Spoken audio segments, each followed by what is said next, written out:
interviewing Tiffany Streby, who has been an HR manager at a lot of big names like Step 2, Parker Hannifin, and Swagelock. She's going to give you insider secrets on how to get the interview scheduled, how to succeed at those interviews, and then finally getting that job offer. You do not want to miss this, so welcome, Tiffany. Tiffany, thank you so much for being on. And I like to just kind of start at the beginning. So tell us what your college major was, and then maybe what your first job was out of school.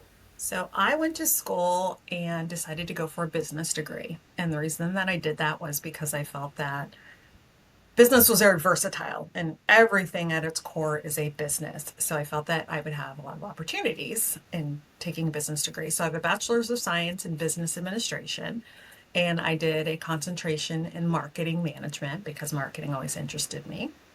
And my first job out of university was working for a bank, which has since been taken over by much larger banks. But what I was doing was I was a management trainee, which sounds impressive, but really was a glorified floats like teller. So they just kind of sent us to branches that needed servicing, and we were customer service reps. Okay. What do you think surprised you most about entering the workforce after college? What surprised me most was all of the things that I had learned in school. I really wasn't applying to the job. So it wasn't as though I was using, things that I had learned in business calc in my job or Mhm. in any of the other classes that I had taken. The one area where I did use some aspects of my job and I kind of had to find my way was in on the marketing side. And that was because, marketing is all about finding ways to surprise, delight customers, and identify needs that may be unrecognized for them. And so, working in the bank, I was able to work with customers and look at the balances in their accounts and say, like, hey, are you aware that we offer XYZ, which may increase your interest rate, which may give you more money, or what have you? So, putting yourself in the customer's shoes and really understanding what their needs are and what their desires are, that I think, regardless of what field you're in and who you apply that to, it's something that is part of emotional intelligence, and you can apply that same mind frame or mindset, whether you're going into an interview. What does this person need? What does this company need? Or what does your boss need, or something? So I'm glad that you mentioned that, because just Absolutely. having that frame of mind is going to be helpful as you move through your career. Right. And I guess just to kind of re-emphasize what you're saying, now that I'm thinking about it more, it is so important to know what your customer needs. And that is one of the things that I think differentiates candidates and even teammates or employees. It's having an idea of what is it that your leader needs, what is it that the customer ultimately needs. Yeah. Spot on. Well, let's jump into this, because you have kind of changed your career along the way, and you have been doing a lot of interviewing of candidates and things like that. So talk to us about, you were at this bank. What does the rest of your career lineage look like? So, working at the banks, and initially I mentioned I started as this management trainee, and then from there I took on an assistant branch manager role, and then an opportunity opened up to train. And it was kind of interesting because I would be training people for the role that I held. So I applied for the job, I got the job in training. From there, a door opened up in human resources to, get this, recruit the people that would be trained that would eventually have the job that I once held. And so that's how I got started into human resources. I started as a recruiter. That was just I recruited for all sorts of positions within the bank. And then as my career would progress, that recruiting always follows me. So and taking other jobs where I focused in on more specialty areas of human resources. Um, Recruiting has always been a part of my life as a human resources professional. Yeah.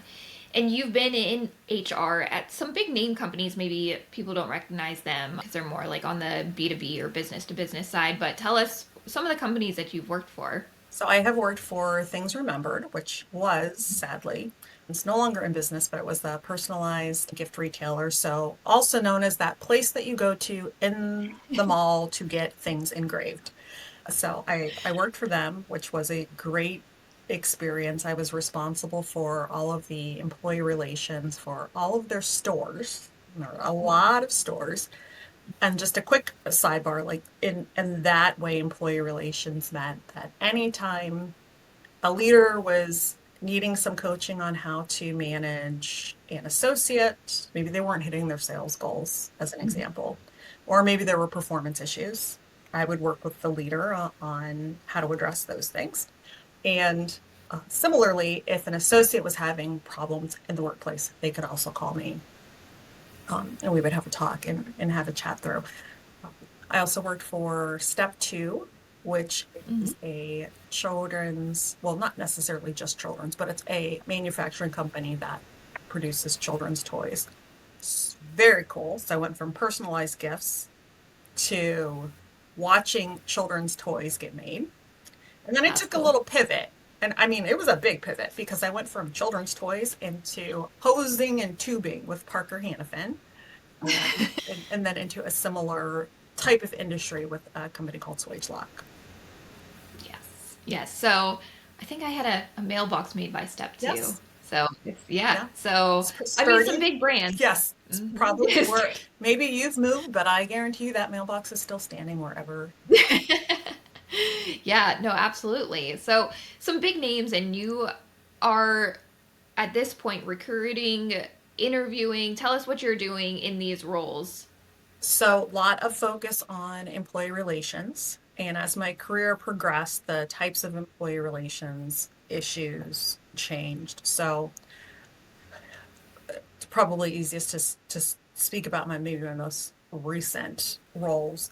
And in that role, from an employee relations standpoint, it was more intense coaching with a manager if they had an associate who wasn't Mhm. doing well. So then it was talking about, does the person need to be on a performance improvement plan? Mhm. What type of conversations have been held with the individual? Are we at a point where it's looking like we're going to separate the individual? How Mhm. prepared are they for that? And by that, I mean, do they know that it's coming? Have you, the supervisor, Mhm. had the right questions? And on the other side, it was associates who maybe were coming and saying, hey, I feel like I've been treated differently on the basis of my age, race, religion, what have you. I feel like I've been subject to harassment. I feel like my coworkers are treating me unfairly. Mhm. Then expanding into looking at the employee experience, and I'll use employee, teammate, associate, kind of, Yeah. uh, to mean the same thing. And from that aspect, it was looking at what does the associate want to do. So thinking of that person as talent and what opportunities might we have within the organization and how do we get them there. So it's you, Brienne, as an associate, want to move into the chief marketing officer role. That's your aspiration. Mhm. Then it's me as the HR individual with the hiring manager and others in marketing that are putting together the profile of what does that look like, and then Mhm. assessing you against that. So what do you have Okay. now? What are you doing well? How do you double down on that?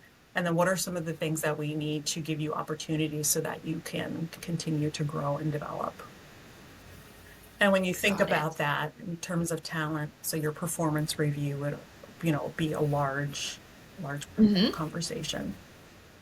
I think it's good that people understand what HR or employee relations really is. I think that there's this mindset, and I'm not really sure where it came from, corporate, where people feel like HR is against employees and for the company. If people have that mindset, what would you want to say to them? I would say, no, please give us a shot. Uh, Yeah. give us a shot.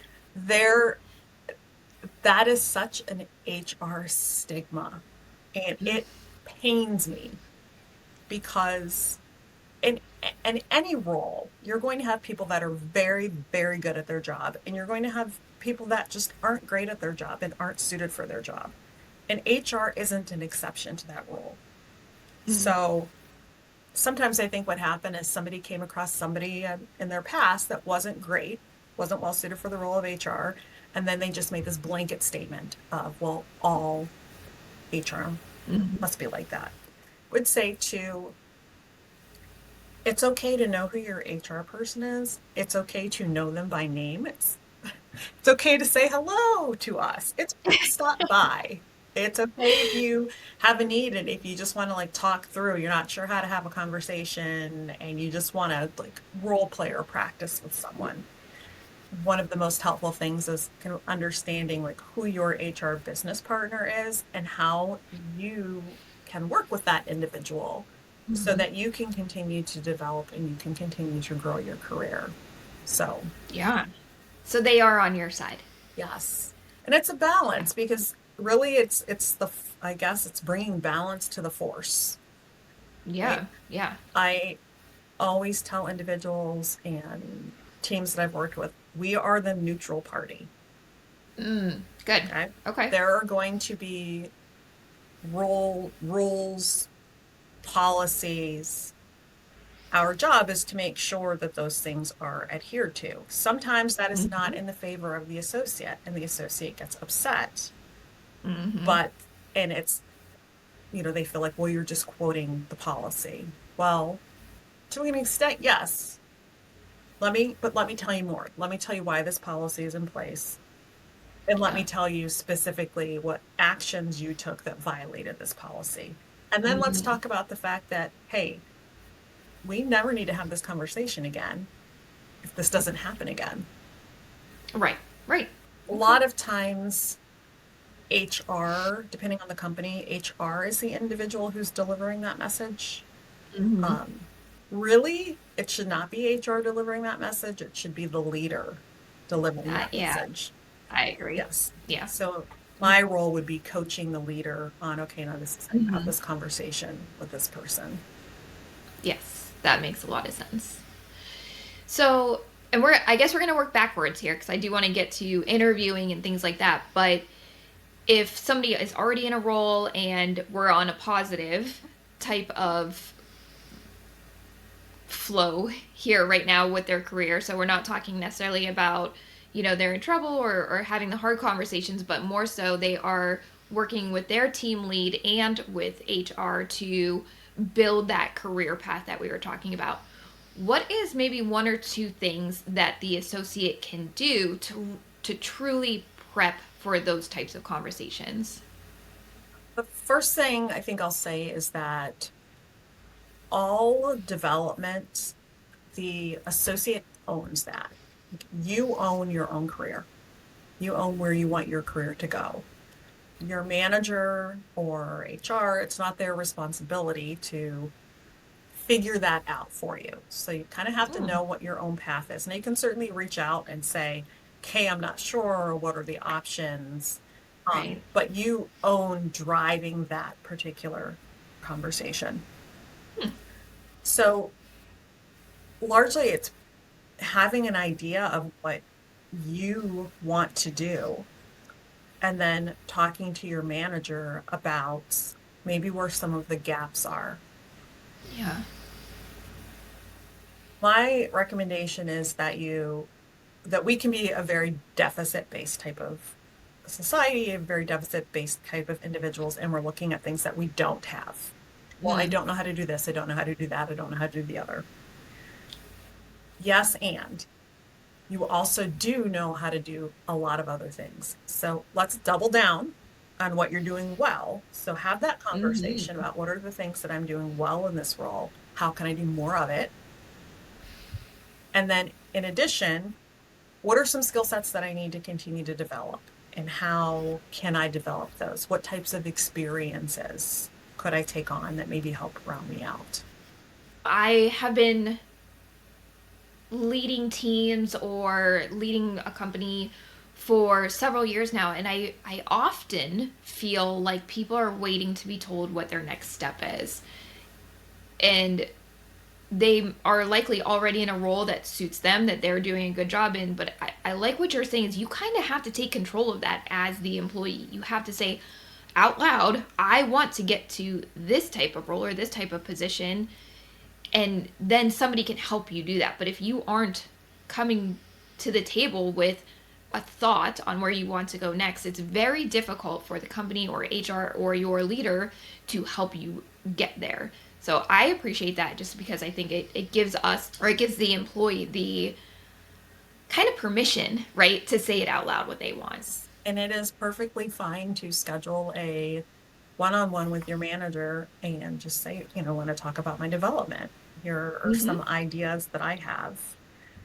When there's a process, a lot of organizations have, it's called like performance review, talent review, what have you, where managers will talk about, okay, here are associates, and here's what Brianne is interested in. And she and I have had this conversation. I really would like to get her more, and she would really like to get more face to face with external customers. Anybody have anything coming up that she might be interested in? So when you communicate to your manager what it is that you are interested in, your manager can be an advocate for you.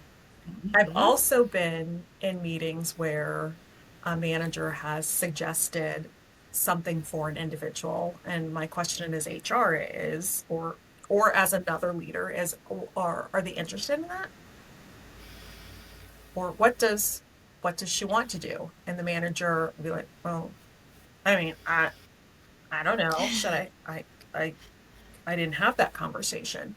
So the manager's just assuming that maybe somebody wants to continue on in a role and maybe they want to be a supervisor. Well, a lot of people want to go down the path of being independent contributors, and the Mm-hmm. path to get there could look very different.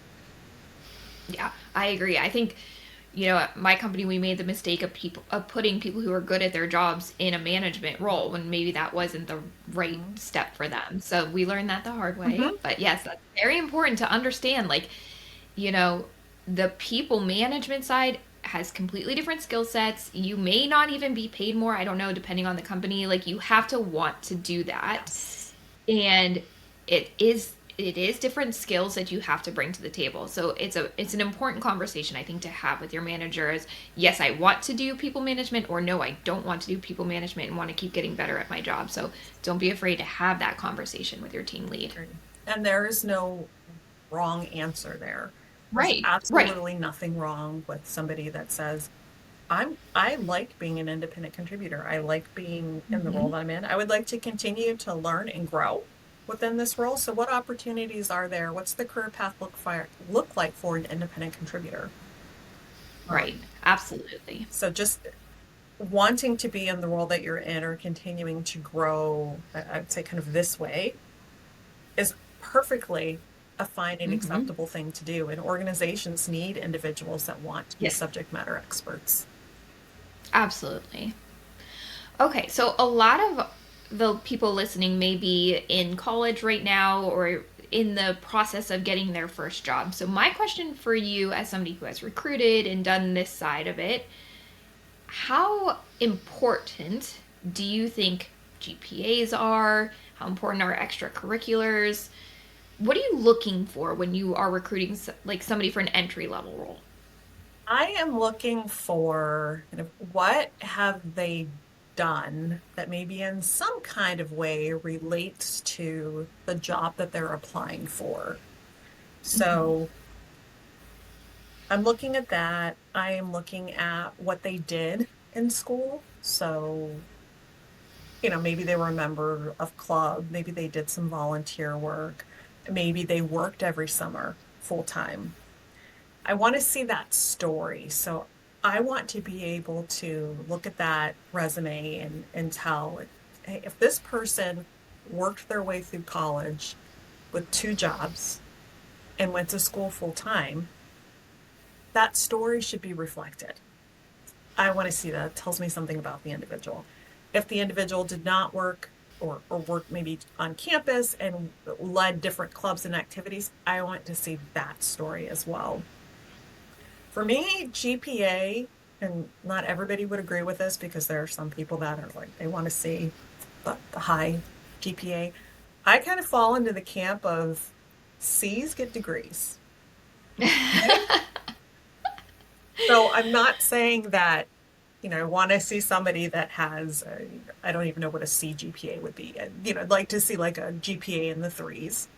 Uh, However, if I'm balancing things out and I'm looking at that person and I have a person that has a 3.5 average who was, on the finance committee, and I have Mhm. somebody that has a 3.0 average who also held two jobs down while they Yeah. were going to school, I'm gonna kind of lean toward that that Yeah. lower GPA because of that experience and that character and that work ethic. Yeah. No, I agree with that. I think that makes complete sense. How do you tell that story on a resume? Well, truly by like listing what it is that Mhm. you've done. So don't Okay. think that because you worked for 6 weeks over the summer as a lifeguard that you shouldn't include that. Like, Mm. don't minimize the experiences that you've had. Don't sell yourself short. If you have volunteered, put it on your resume. Any of Yeah. those things that you have done that are going to differentiate you in any kind of way, and that tell me a little bit about who you are as a person, go on your resume. Yeah.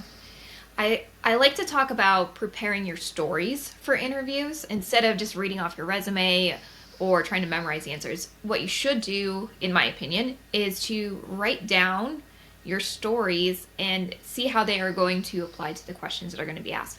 So, in that case, it doesn't have to be if you're going into an entry level role, you're not going to necessarily have corporate experience under your belt, but you can talk about those summer jobs, internships, interesting travel that you've done, like there's, or like even, adversity that you faced in your own life. I think all of those things you can create a storyline around. And you're right, you shouldn't minimize those because they are going to make you stand out. Right. I 100% agree. You can have your 3 or 4 stories. Someone once gave me some interview advice. His name was Ty, and he said that, you know, if you think about the types of questions that interviewers are going to ask, most are going to be along the same type of lines. You don't know the specific question, but you Mm-hmm. know the type of question. Yeah. And so you know that you're probably going to be asked something that's going to get to how adaptable you are, or how flexible you are, or what your customer service orientation is. And so think of your really good experiences, and maybe you have 3 or 4 of those that you can kind of pivot and you can use to answer different interview questions. So my customer service story may also demonstrate how I was flexible, how I was Mm-hmm. responsible, how I was accountable. So if you have a few good ones, a few good examples, you can Yeah. use those in different interview situations. And then you also come across as very polished because Exactly. you are confident and comfortable with what you are saying, and you know that story inside and out because you lived it. You can answer any questions that are around it. And it shows that you're a good communicator when you can do that, which is also something people are likely looking for. Yeah. And then two of the things that you mentioned right off the bat were how adaptable are you, how flexible are you? And I do want to point out, I think people hiring today in the age of AI, those are really important things to showcase that you are adaptable and flexible because we just don't know how AI is affecting the workplace right now in the next year, 3 years, 5 years. So if you can showcase that you're adaptable and willing to learn these things, it's only going to bode well for you in those interviews. One of the things that I will typically be one of my interview questions. So if anybody ever interviews with me, you kind of have a heads up so you can expect this one, is tell me about a time when you failed. And I will go on and I will say, I don't mean like a little. I mean like when you really like made a big mistake, when you felt your stomach drop, like tell me about that time. And what I'm looking for is all right, how candid are they going to be with me? Have they had a situation where they have felt that they have failed? So has this individual like kind of put themselves in situations Hmm. that are uncomfortable that they've had to adapt to? And what did they learn? When I'm asking that question, I'm also looking for how does the individual have a growth mindset? So did they take that mess up and say, oh gosh, like this is what I learned from that, and this is what I won't do again, and this is how I'm going to apply those learnings? Or is it going to be a matter of, well, yes, it was a failure, but it was a failure because this person did this, and this person did this. So accountability, ownership. Yeah. And I ask a similar question in whenever I'm doing interviews, and I always want to all the things that you said, but also I want to know if they're humble enough. Like that's something that's interesting to me is like, are you humble enough to say that yes, you've made mistakes? Because you wouldn't believe when people are like, oh, I don't think so. No, I've never failed. I'm like, what? Like we all have. Come Yeah, on. it's one of those things of I always laugh to myself because I've been asked that question too.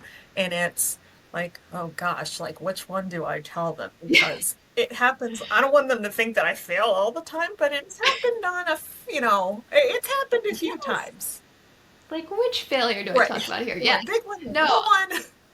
Yeah, no, and if you are listening, like there is a rhyme and a reason as to why people are asking these questions. So keep that in mind. And it's exactly what Tiffany said. It's like you got to have that growth mindset. How did you overcome it? That's the way that you want to go in and answer that question. Yes, I failed, but here's what I did to fix it, and here's why I'll never make that mistake again.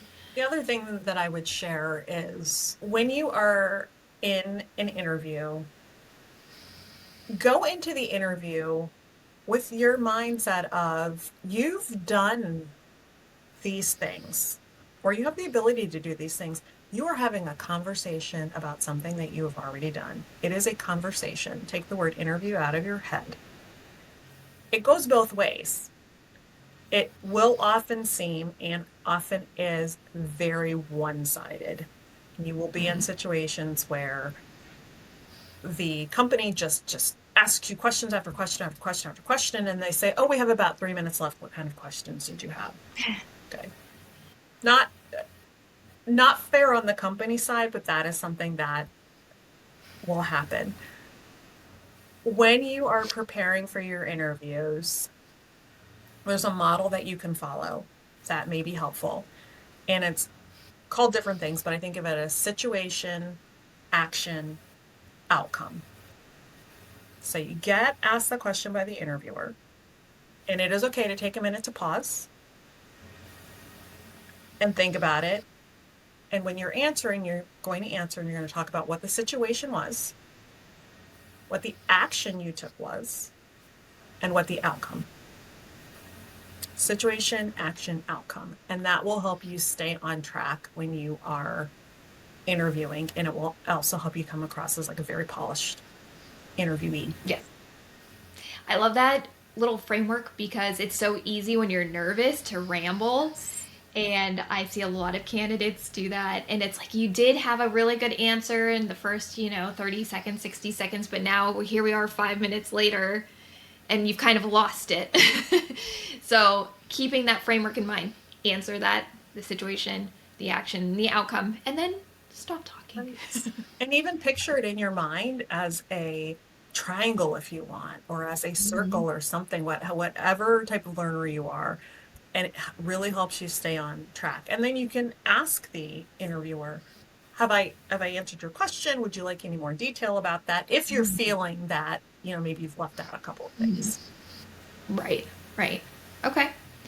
I think we've talked about a couple mistakes or challenges, but what are some other common mistakes that applicants are making kind of in this, entry level type of role, either on their resumes or during interviews? What do you think? The one that stands out for me the most, because I see it the most often and it still surprises me, is when I say, okay, what kind of questions can I answer for you? And I get, oh, I don't really have. any. I spoke with other people and they pretty much answered all of the questions I had. And I think, really? Because this is potentially you're going to enter into a relationship with this company. There's got to be something that you want to know Hmm. before you make a choice so that you, as the interviewee, can make an informed choice. So, what are some things that you might want to know about the company that you're potentially going to be working with for years? Do you want to know what type of goals and objectives are typically set for individuals? Do you want to know what does the onboarding look like? Are you interested in what type of philanthropic efforts? Are you interested in are there associate resource groups? Are you interested in what type of training and development? Like, so think about the fact that you are potentially going to make a commitment.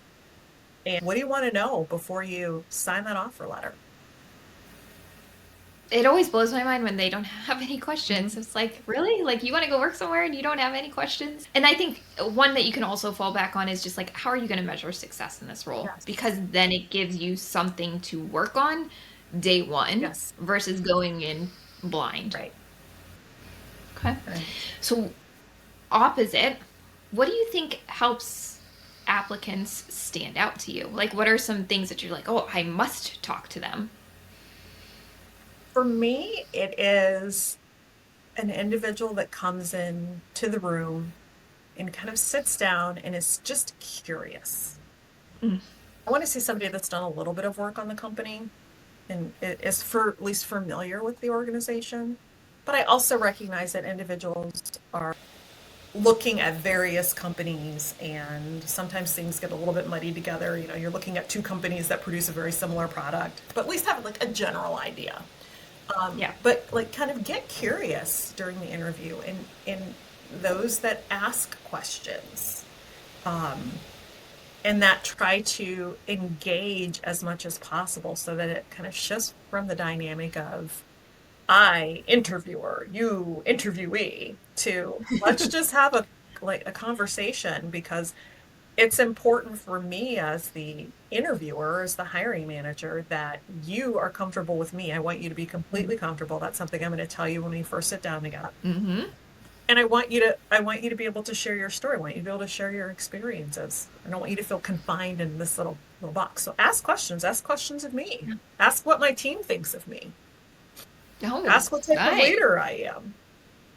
Yeah.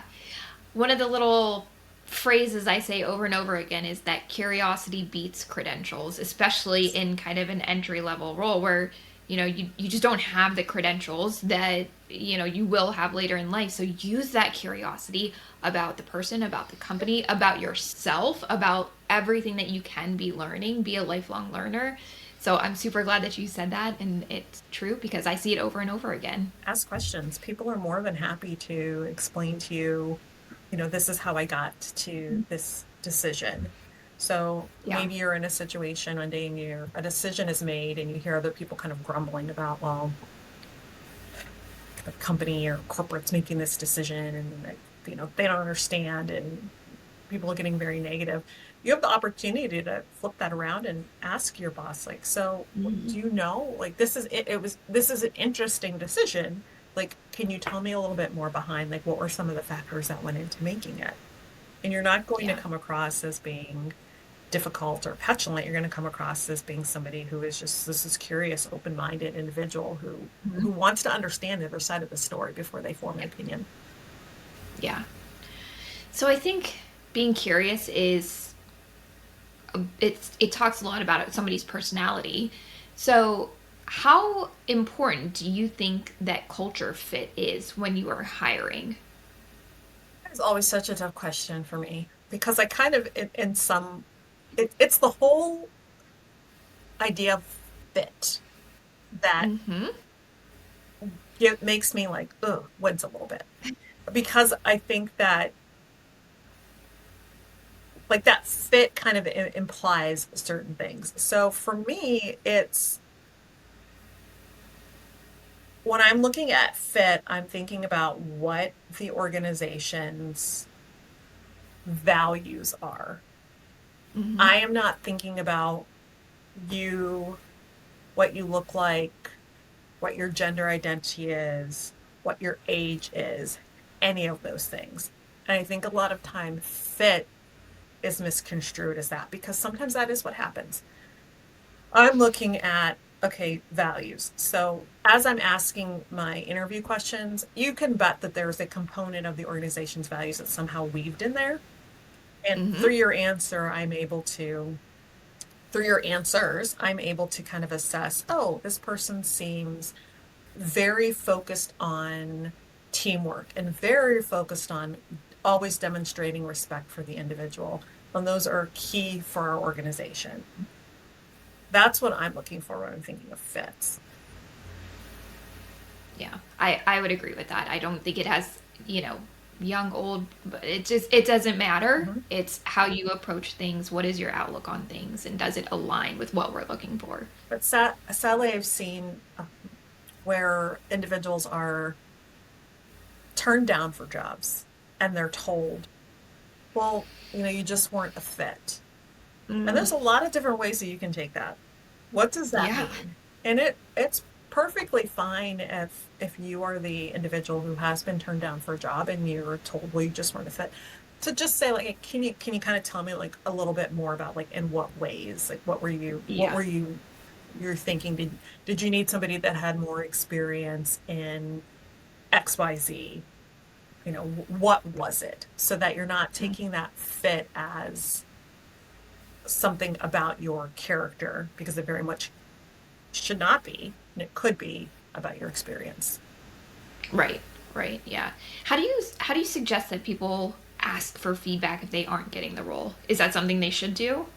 I think so. I know that the HR is often the role that communicates as a recruiter to candidates whether they've gotten the role or they didn't.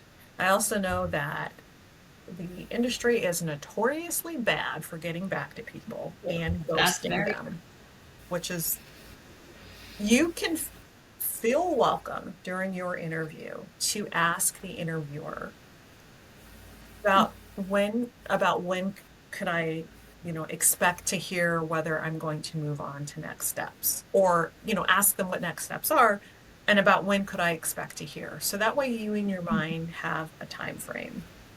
right. And you could also ask, so if I don't hear anything, does that mean that I'm not moving to the next step or will you call? Will there be a conversation? So that you're kind of setting the expectation and understanding what the expectation is. And then if you are fortunate enough and you have that phone call and the person says, we did this, it'll typically be something like we decided to move into a different direction. We had a candidate that had more experience than XY. Mm, Then it's pretty clear to you, like, right. okay, they wanted more of whatever this level of experience was. But in the event that you're just being told, like, we've decided to move forward with another candidate, be completely open, like, oh, totally understand that. There's so many good people interviewing right now. Could you tell me like a little bit more so I can make sure that I'm focusing on it, like make more in my next interview? Like what made this person stand out? Mm, I think that you'll find an interviewer is or HR, whomever's delivering that message, is very receptive to that. The fear for me always as HR was as the recruiter, it never happened, I don't think, or maybe it happened once, that I was going to call somebody and tell them that they didn't get the job and that they were just going to start laying into me. yikes. And I wonder if there are others that feel that way. And so it's just easier to kind of avoid it. Mhm. So you as, being on the other side, just ask kind of what the expectations are in terms of that follow-up. So for your own. Yeah. Okay. Yeah. I think that people are they get the news, maybe it's an email that said you didn't get the role and they Just don't don't. ever reply and they Yes. don't ask for the feedback. And I just feel like that's such a missed opportunity. All right. How can students make the most of their college years to set themselves up for success after graduation in your opinion? I think that having getting into kind of a routine of how you you study, how you learn, how you time manage, all of the things that are going to be transferable to when you are working a full-time job. Mm-hmm. So are just going to help you out. The other thing is, again, it goes back to this getting curious. Be curious. Ask your professors if there is something that you are unclear about. Go to their office hours, send the email, whatever it is, get the clarity because you are going to be in that same situation with your boss. Mm-hmm. More often than not, as you first start out, and you can either kind of struggle and hope that you're hitting the mark, or you can just have the question and say, all right, so let me clarify. I just want to be sure that I understand what you're looking for. Is it XYZ? Have that conversation. Practice that while you're in school. Go to your professor. You can ask the question. Proactive communication, I think, is really important. Yes. Okay, last question, Tiffany. If you could go back to your senior year self, what would you say to her now? Oh, I would say settle down.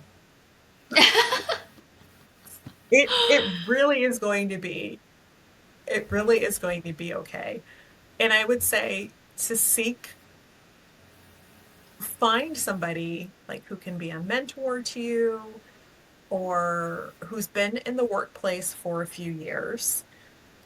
And maybe that's through joining an associate resource group. Maybe that's through, any clubs or your church or organizations who can be that person that you can talk to and say, this is something, and I'm not quite sure how to handle this. Can you tell me how you would have handled it? One of the things that I did not appreciate at the time, and that I would go back and tell myself now, would have been listen to my parents more about and ask them for advice as to how they Mhm. handle things in the workplace. I think for some reason I figured like, well, their experiences couldn't be at all like my experiences. So, I'm a senior in college. What are they going to know? How are they going to be able to help me? And they really could. They really could have. Yeah, yeah. No, for some reason, both my parents went to Kent State, and I was like, I am not going there. They went there. I'm not That's going right. there. And I went there.